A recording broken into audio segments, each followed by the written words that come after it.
Hey, what's up? Dusk here. So we're going to talk about all the math behind blood harvesting, which I gathered by just doing solo queue games off stream. However, something interesting happened, and that's those solo queue games were all train wrecks, but they were train wrecks for the exact same reason every single time. So as a bonus, I'm also going to talk about the state of solo queue at the end.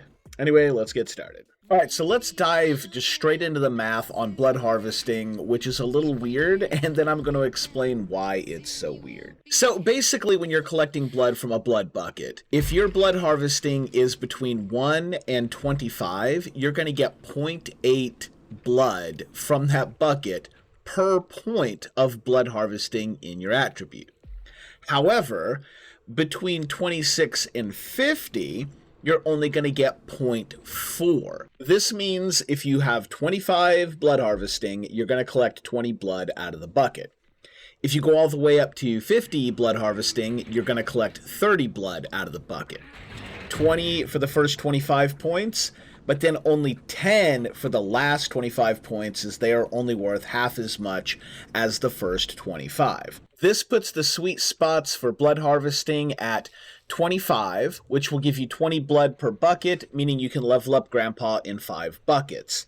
Then 38 blood harvesting, that's 25 blood per bucket, leveling Grandpa up every 4 buckets. There's no reason to ever go beyond 38. If you include the perk Universal Donor, then your sweet spots are 23 blood harvesting, which will give you 25 blood, allowing you to level up Grandpa every 4 buckets, and then 35 blood harvesting, which will give you 33.6 blood per bucket, leveling up Grandpa in 3 buckets. The math on collecting blood from your melee hits against victims is pretty easy. It's exactly half of whatever you would pull out of a blood bucket. This is not affected by Universal Donor, however. So your sweet spots for melee hits are 25 blood harvesting and 38 blood harvesting. And surgical just makes it so it's the same amount of blood that you would pull out of a blood bucket, which makes surgical pretty darn good.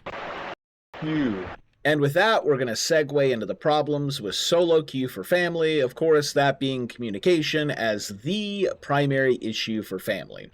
For victim, if you have bad communication, it doesn't matter. Just every once in a while, you'll see a teammate die, and you're like, okay, well, that's a good distraction. I'll use it to go do something. Worst case scenario, you have 3 bad teammates, they all die quickly, and then, like, family snowballs on you, and then you die.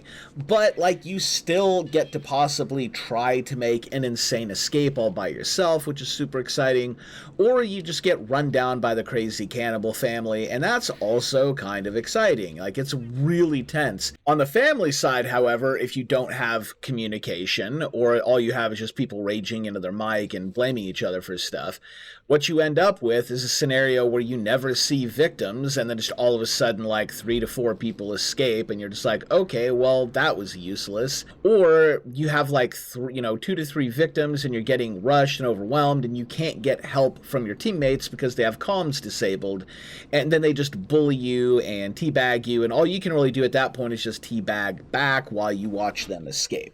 And so what you're left with is not a cinematic horror experience. It feels more like a clown show that is making a mockery out of the franchise, which is why most people queue up for Victim.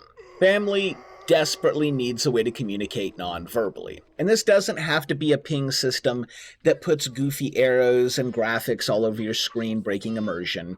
It can be a ping system that just puts text at the bottom of your screen with some symbols, maybe like a picture of Johnny that says, "I'm chasing in South Tunnel," or something like that. Some basic callouts that you would get over the microphone and be able to identify. If you're not sure where South Tunnel is, you can use your family sense. And at that point, you're pretty much on par with people that are communicating on the microphone.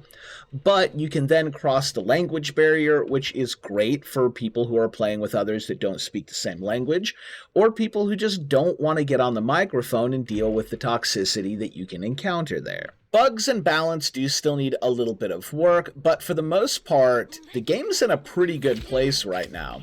This communication issue is really the last major thing that is holding Texas Chainsaw Massacre back, in my opinion. So, I think this is kind of a critical issue that needs to be addressed sooner rather than later. Anyway, those are my thoughts. Thanks for watching, and we'll catch you in the next one.